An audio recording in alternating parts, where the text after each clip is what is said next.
85% ya watu wa Rwanda ni Wakristo, na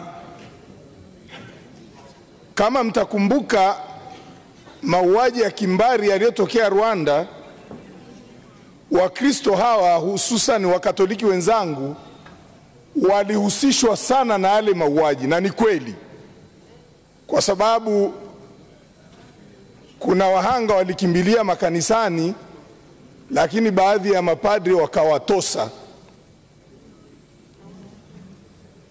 Jambo la pili, ili baadaye nieleze ninachotaka kusema, ninakumbusha miaka ya 80 kulikuwa na mihadhara inaendelea nchini kwetu, na mihadhara hii iliwahusu sana Wakristo na Waislamu.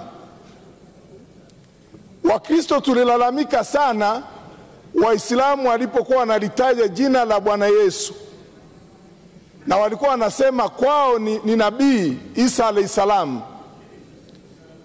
Lakini mapambano yalikuwa makubwa, matokeo yake mihadhara iliachwa. Mheshimiwa Spika, hakuna asiyekumbuka kipindi kile hali ilivyokuwa mbaya. Jambo lingine ninalotaka kusema ili niweze kueleza vizuri hoja yangu, Mheshimiwa Rais John Joseph Pombe Magufuli anahimiza Watanzania tufanye kazi ili kila mtu aweze kupata ujira wake na kipato chake kutokana na kufanya kazi. Na hata vitabu vya dini vinahimiza kazi. Mtume Paulo wa Kristo, mnajua, anasema asiyefanya kazi na asile chakula. Mheshimiwa Mwenyekiti, na asema haya kwa sababu ya hoja ya ulinzi na usalama tunayojadili, na sasa hapa nataka kurifaa Wizara ya Mambo ya Ndani. Mheshimiwa Spika, Wizara ya Mambo ya Ndani ndiyo inayosajili vikundi vya dini katika nchi yetu, na kwa maoni yangu ni kwamba sheria iko wazi na kanuni zipo, na wizara inajiridhisha kabla ya kufanya huo usajili. Na niseme wazi, mimi sina tatizo na kikundi chochote cha dini, lakini Mheshimiwa Spika, yako matendo ambayo yanafanywa na baadhi ya vikundi vya dini yasipoangaliwa na nchi na wenye mamlaka, yanaweza yakalitumbukiza taifa hili mahali pabaya kwa sababu ya hofu ya kuingilia uhuru wa dini. Mheshimiwa Spika, kama anasimama mchungaji au askofu anawaambia watu fungueni mapochi yenu hela ziingie, na anatoa hotuba labda kuanzia asubuhi mpaka jioni, ni wazi vijana wataacha kufanya kazi, watakwenda kufungua mapochi yao wakisubiri fedha ziingie kwa upepo wa kisulisuli.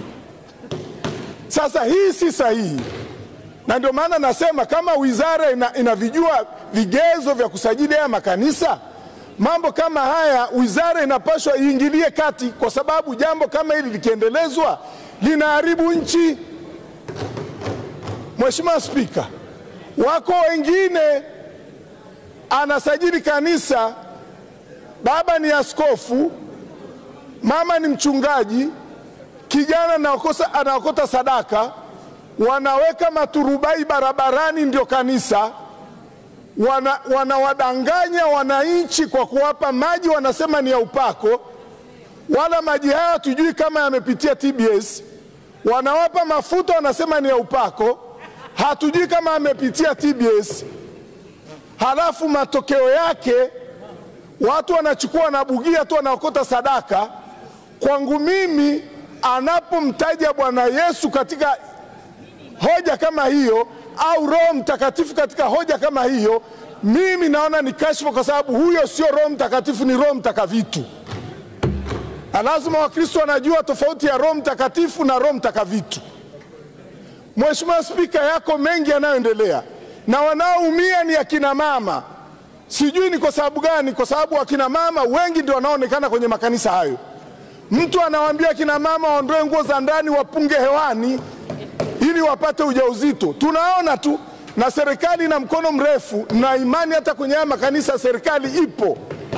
Sasa Mheshimiwa Spika, iko siku wanaoamini katika roho na kweli, hawa kweli kweli, wataamua kumtetea Yesu Kristu Bwana na Mwokozi wa kweli baada ya kuchoka kashfa hizi, na itakuwa mbaya.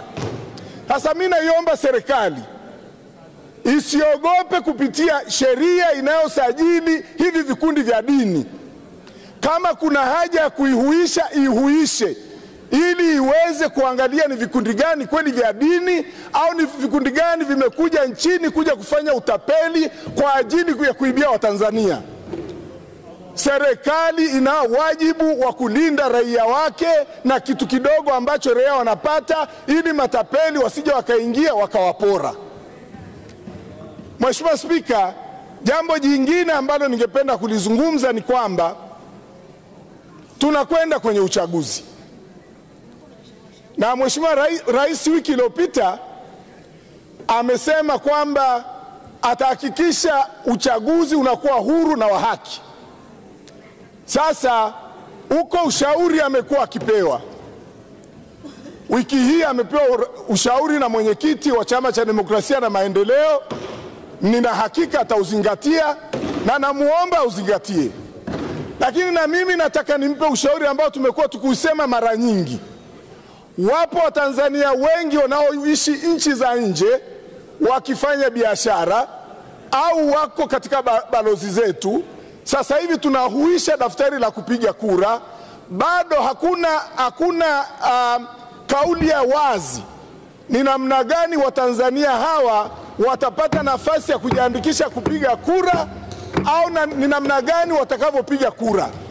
Kwa hiyo ninaomba wakati ushauri mbalimbali ukitolewa na kuzingatiwa, basi jambo hili ambalo tumelizungumza muda mrefu kwa miaka mingi lizingatiwe, kwa sababu ni haki ya kikatiba ya kila Mtanzania kuchagua uongozi wa nchi, kuchagua viongozi wanaowataka. Sambamba na hilo, Mheshimiwa Spika, ni kwamba mtu akiwa mfungwa au akiwa mahabusu hapokwi haki zake. Hata jana au juzi tulimsikia mwanasheria mkuu wa serikali akisema kuna haki ambazo wafungwa wamepewa na hazipaswi kuondolewa. Haki mojawapo, Mheshimiwa Spika, ni hii ya kuchagua. Wale wafungwa na wenyewe tunaomba wakati mazingatio yakifanyika ya namna tutakavyokwenda kwenye uchaguzi huru na wa haki, na waweze kupewa nafasi ya namna ambavyo watajiandikisha na namna ya kupiga kura. Mwisho kabisa, Mheshimiwa Spika, ninawaomba Watanzania wa vyama vyote, wa taasisi zote.